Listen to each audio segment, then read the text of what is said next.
And we're back. Uh, this one I want to talk about. Uh, I was reading with my beautiful tits, and we were. Don't use that. Okay. Closed caption. But we were just reading the word, and lately I've always been praying, like, God, I want people to receive you. I don't really want them to even believe my words and try to, understand, because I feel like in the Western world, we're so intellectual, we want to figure everything out, and if we're basically living in a three-dimensional world and we're trying to describe something to people who've only lived in a two-dimensional world, and they're like, I just don't understand you. And I'm like, I know, it's really hard to explain. We're doing our best, but sometimes it's hard to share everything. But I've been wanting people to experience the three-dimensional world, for example, and then I won't have to force you to try to believe my words because you're living it and you're experiencing it. A lot of times people are trying to receive the Holy Spirit and they're like, I don't understand. I'm like, man, once you receive it, you just rock it and you're like, this is so easy. This is so easy to understand. But sometimes trying to explain every verse just creates more confusion sometimes for people. So my main heart has always been like, God, I want people to experience you. I want them to experience this reality with you. This, even just recently, just since like January or December, I'm like, God, I want people to experience this. I don't want people just to believe, because too many people, you can walk down the street and ask anybody, you know who Jesus is? Like, yep, I believe he died for me, rose from the dead, and, God so loved the world. I mean, they'll tell you all the right answers, but no one's living it. They're not producing that kind of fruit. They're just people who are intellectually acknowledging it, but they're not enjoying it. They're not living it. It's not a reality to them. So I'm like, God, how do they receive you to where they live it? Because they're engaging in someone who's real, not just words they believed. And I thought about this for a while, and the Bible seems to have a lot more answers than I assumed, and then we easily found it when we were reading. And Jesus says this amazing place. He says, "Those that receive you receive me, and the Father that sent me. And those that reject you reject me and the Father who sent me." I thought that was so amazing. I was like, there it is. That's the answer I've been looking for. We're trying to preach to people about a Jesus who lived a long time ago. He died on the cross. Poor Jesus. He suffered, but he rose from the dead, and thank God he did nice things. Uh, and then I hear this funny comedian guy's like, so what you're telling me is, he's like, if aliens visit the world and they're gonna ask, who's this Jesus guy that you guys serve? And we're gonna be like, oh, he's just a nice guy who told us to be nice to one another. He's like, what? Is that the only guy in history that said that to you? They're like, there was another guy called Martin Luther King, just told us to love one another and be nice to one another. Really? That is it that rare for you guys to be nice to one another?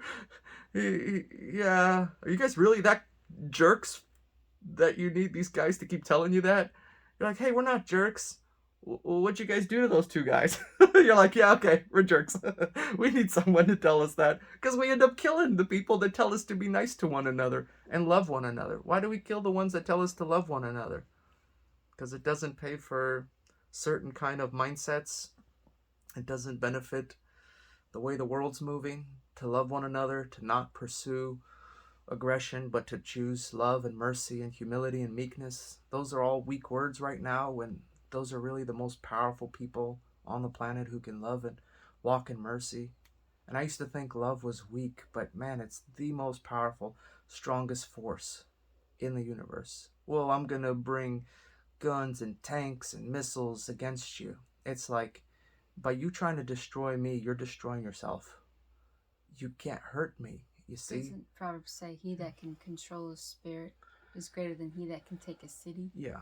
It's to be able to have restraint, to be able to walk in that kind of spirit of meekness and humility. That's such power. To control your temper is greater than someone who can take a city. So I don't care how, like, we think to be powerful and strong is, to be a man, to get what you want, to tell the people what you think and not be afraid and be a jerk, and that's okay. It's called assertiveness, and that's just insecurity being masked. That's ego being masked under all these different terms. when really love and humility has such a strong, powerful role to play. It's not a weakness, it's a strength. It's a confidence, it's a boldness, it's a state of being that's starting to change how I think and live. So, anyway, I wanted people to experience this. And when I read that verse, it really started opening up things. It's like, I'm so grateful for God and His Word, because I can see how me trying to teach you about a dude who died, let's call him Bob. For God so loved the world that He sent Bob. And Bob died, and he rose again, and he told you to be nice, and he's the Son of God. Can you believe on Bob? And you're looking at me like, what? That's so stupid. Why are you telling me to do that? Come on, he's the Son of God. How do I know? Come on, you got to do it by faith. What? What are you talking about, faith? What does that mean? Well, you got to believe it even though it's not true, but this book says it's true. Well, I got a million books and fairy tales that tell me that's true, but who knows? And how do we do that? So it seemed really challenging to get people to believe in a God and in a Jesus who loves them. But we totally forget that when He died and He says, if this seed or this grain of wheat is alive, it's one seed, but if it dies, it'll bear forth much fruit, and the seed will produce after its own kind. So if He was the seed that was sown, and now He's sown in your heart, and now His life is in you, if people receive you because you live like Him, you talk like Him, you do what He does, you think like He thinks, and people receive you, my friend, they're ready to receive the one you love. But if you can't walk like Him because you think you're not like Him, and you're saying there's no one amazing, there's no one perfect, there's no one sin-free, there's no one incredible except Jesus, and I started seeing that that's the spirit of Antichrist that shows up and says, you can't be like the Anointed One. Well, I thought He says the Anointed One lives in us. I thought He's in us. I thought we can be like Him. And I started realizing, yeah, we can. Too many times we've been told we can't, and then we acknowledge we're sinners, so we sin. What if you acknowledge you're just like Jesus and you live amazing? I've had people say, well, if there's so many perfect people in heaven, I don't want to go to heaven. I'm not perfect. Well, then don't go. Too many times we've really thinking like, well, we have to be perfect and never make a mistake. And we think like we're going to make mistakes, so we might as well give ourselves an excuse. We've literally created belief systems and words and doctrines and mindsets to fail.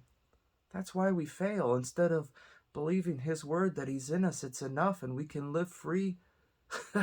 Reminds me of Bruce Willis. Live free or die hard. Either walk with Him in freedom or don't. It's totally up to you. And I want you guys to receive it, but I know a lot of you can't because you don't want to, or you're not ready, or just don't want it yet. And that's fine. It's literally instant as soon as you desire it. And if you don't want to, no one's making you. But the cool part is I get to live it in front of you every day. And I get to love you guys and pray for you and serve you the best of my abilities, and to be available for anyone who needs help, anyone who's willing to, have a friendship. I'm not looking to debate and fight you guys. That's egotistic. Why would I want to prove and fight something? I don't want to fight. I want to live it amongst you. I want to be your friend, be your brother, and walk in love with people, And love's not a thing that just excuses everything and lets you be all messed up, and it's literally, it transforms you. It changes you. And that's how I started understanding that everywhere we went, remember in Brazil and everywhere else we went, it's like if we just show up and love people, they'll receive us. And then whatever kind of Jesus I'm preaching, they'll receive too. But you ever seen those people who they'll feed the poor, and they can give them a Jesus who's mad at them and hates them and they're sinners, and you better repent and give me your money or else God's mad at you? But I'm feeding you, so those people will receive it and take that Jesus. So it seems like people will take whatever Jesus you're offering them if they're desperate. But the cool part is when you live that life and they say, I want to have the exact same thing you have, and I receive you. And how cool it is when Jesus says, if you forgive them their sins, I forgive them their sins.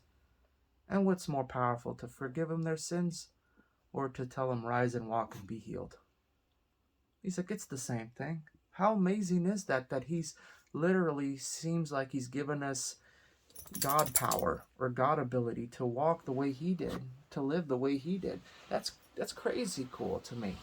So anyway, guys, I'm so glad that you're here, that you guys get to watch us and grow with us and receive us if you so want to. And if you don't, keep watching because we're not going anywhere. Thanks for loving us. Thanks for praying and being in our life. Want to share anything? Okay.